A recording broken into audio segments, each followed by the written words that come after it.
time for the men's 400-meter freestyle, and Grant Hackett has already proven that he's one of the greatest swimmers of all time. His recent performance at the World Championship attests to that. So now it's time for the Australian to enjoy the ride a little bit more.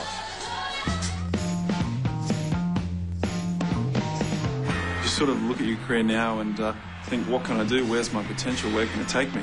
And for me right now, it's really just, it's focusing on those things. And that's a lot more fun when you put your pressure on yourself to try and win these medals and take these titles. You almost put so much pressure on yourself that the element of fun is taken away. For me right now, it's focusing on, you know, how far my times can come down, what I can do, and, you know, whatever sort of medals come along with it, so be it. But if you've already won them, I don't think you need to keep proving yourself. So for me, it gets easier and more fun, and which allows me to swim faster, and I find that extremely motivating.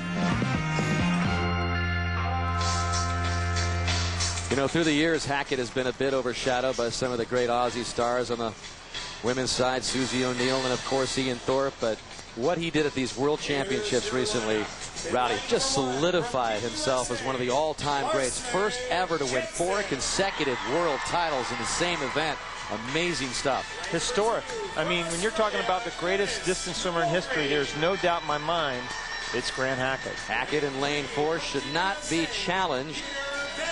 But Klete Keller, that name may ring familiar after what he did last year in Athens, holding off the great Torpedo in that epic relay race. How does he stack up here? He's going to be very good. This is once again sort of an off summer for Klete Keller. He just made the relay at those World Championships, didn't swim any individual events, so he's just been kind of taking it easy. But he was splendid on that 800 free relay at those Worlds last week, and they won the gold medal, the Americans did. Might be a little long for him at this point. So there's Hackett right above him is Keller. 8 lengths of the pool. Hackett now 25 years old. Seems like he's been around forever. And the medals just keep stacking up. Just competed in his 4th World Championships. Hasn't lost, Rowdy, the 1500 since the '96 Australian Olympic trials. 8 years. That's what's just so hard to believe for me. In 8 years at any international competition, he's not lost. I mean, he's just, and in a race to 1500, it's just hard to fathom to be so successful for so long in any event, but much less the 1500. Took gold in this race in the 400. Now, Ian Thorpe was not there. Talked about it earlier that Thorpe is taking a breather from the sport right now. And it's funny you mentioned Ian Thorpe, because after he won that 400, 800, and 1500 freestyle last week at those World Championships, all the Australian papers, every single one of them, I looked it up, and the headline of all the sports pages, remember how big this sport is, the headline on all the sports pages said, Ian who?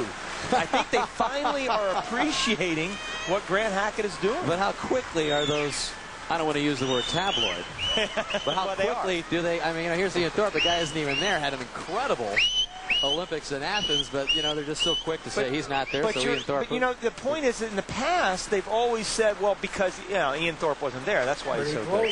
They finally, I think, are recognizing, saying, Ian who? You're right. Grant Hackett is the greatest, at least in those long distances. But Ian Thorpe is the reigning Olympic champion.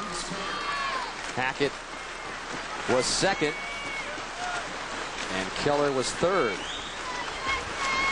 Well, Hackett's the 2nd fastest performer in history in this event. Obviously, Ian Thorpe was the top 9 times in history. Keller's got the lead there at the halfway point. A little unfamiliar territory for Grant Hackett, with the exception of going up against Thorpe. He's not used to being right like this. I thought he'd jump on this right away, this first 100, but he's kind of playing a little possum right here. So there's Keller just above him, up there in lane 5, and you know, Hackett charged to the wall there and regained the lead. Yeah, this is a good field that the Americans have thrown against Hackett. When you're talking about Larsen Jensen, the silver medalist in the 1500 last summer, behind, guess who? Grant Hackett, Peter Vanderkaay, who finished 6th in this event in Montreal, and of course Klete Keller. You know, you've got some pretty good Americans here. They're definitely going 2, 3, and 4 right now, but Grant Hackett, like you said, Dan, just starting to inch out just a little bit at the three-quarter mark. Hackett with a clear lead now with 100 meters left. Keller is second. And below Hackett in lane 3 is Peter Vanderkaay. And those are the Americans who are right now 2-3. And then on the bottom there in lane 1, you've got Larsen Jensen. So they could go 2-3-4 behind Hackett's win here. Which is fine. That's exactly what they wanted to do. You know, not only do you make up the points that Hackett gets for Australia, but you actually get more points. 2, 3, and 4 add up to more than the first place finish. So this is exactly what the Americans did. But look at the amazing spurt that Grant Hackett had coming off that last turn there. It's just like he puts it into a completely different gear, increases his turnover. Look at the kick behind him. Watch that kick. Yellow cap in the middle of the screen. There's the greatest. Domination continues for Grant Hackett. Below him in lane 3, Peter Vanderkaay is going to finish second as Keller faded. So Vanderkaay finishes second, and Larsen Jensen finishes third, and Keller was fourth. So even though Hackett won the race, the Americans stack up right behind him. Well, he's shaking his head just a little bit, saying, you know, what did I do there? And he probably didn't swim the race that he's capable of swimming. Maybe this long trip from the World Championships, just coming off of that, they didn't have a lot of time to kind of regroup, and nothing like the 400 to kind of take the wind out of your sails early on. But this last turn, he really did make a move and just punch that wall. Right, watch it right there. Already, he's a full body length ahead, but look at the turn. Real aggressive on it coming off. And then body length all of a sudden turns into a body and a half, and by the end, clearly in the lead, clearly the class of the field, and Grant Hackett, 3:45 and change, the best in this event.